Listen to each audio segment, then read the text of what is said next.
The rule seems to be such obvious common sense that you may wonder why we have bothered to state it so explicitly.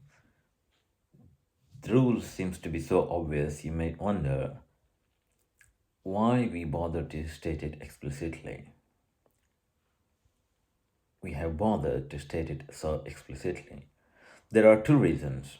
In the first place, so many people make error already mentioning of identifying criticism with disagreement. In the first place, many people already make a mistake by saying, by already mentioned of identify. So many make the error already mentioned. So many people error, make the error mentioned already mentioned of identifying criticism with disagreement. Even constructive criticism is disagreement.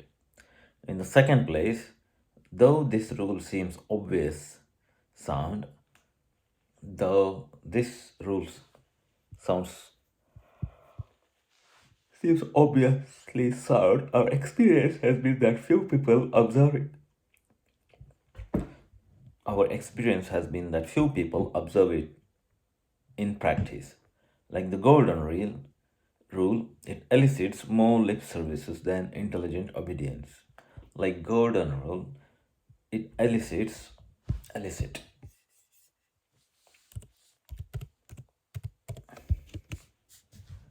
produce something, especially formation or reaction.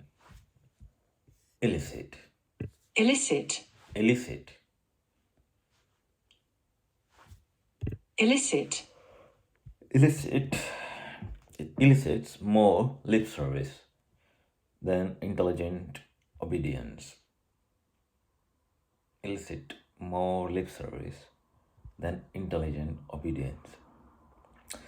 Every author has had the experience of suffering book reviews by critics who did not feel obliged to do the work of first two stages first.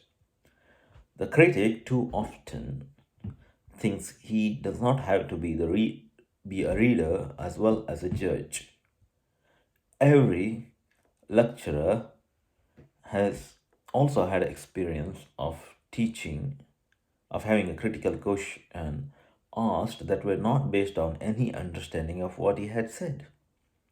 You yourself may remember an occasion where someone said to a speaker, one in breath or at most two, I don't know what you mean, but I think you're wrong. There is actually no point in answering critics of this sort. The only polite thing to do is to ask them to state your position for you. The position they claim to be challenging. If they cannot do it satisfactorily, if they can't repeat what you have said in their own words, you know they do not understand, and you're entirely justified in ignoring their criticism. They are irrelevant, as all criticism must be that is not based on understanding. When you find the rare person who shows that he understands what you are saying as well as you do, then you can delight in his agreement or be seriously disturbed by his dissent. In years of reading books with students of one kind and another, we have found this rule more honored in the more than breach than in observance. Students who plainly do not know what the other is saying seems to have no hesitation in setting themselves up as his judges. They not only disagree with something they do not understand, but what is equally bad, they also often agree to a position they cannot express intelligibly in their own words. Their discussion, like their reading, is all words, where understanding is not present. affirmations and denials are equally meaningless and unintelligible, nor is a position of doubt, of detachment any more intelligent in reader who does not know what he is suspending judgment about. There are several other points to note concerning the observance of this rule. If you are reading a good book, you ought to be hesitate before you say I understand.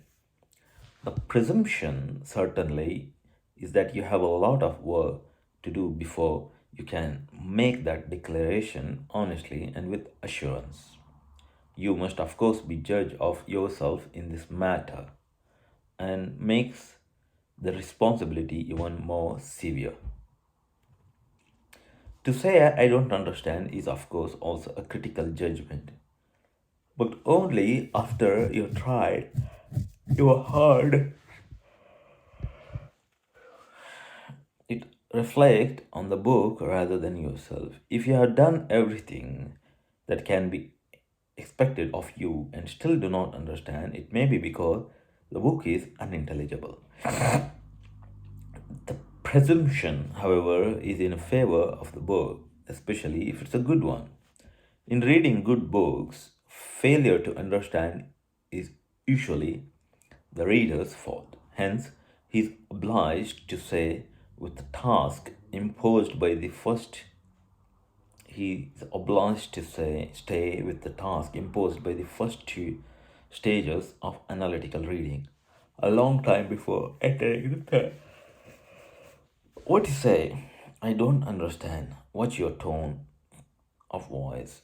Be sure it concedes the possibility that it may not be the author's fault. There are other conditions which the rule requires special care. If you are reading only part of a book, it is more difficult to be sure you understand, and hence you should be more hesitant to criticize. And sometimes a book is related to other book by the same author and depends upon them for its full significance. In this situation, also, you should be more circumspect about saying, I understand, and slower to raise your critical lens.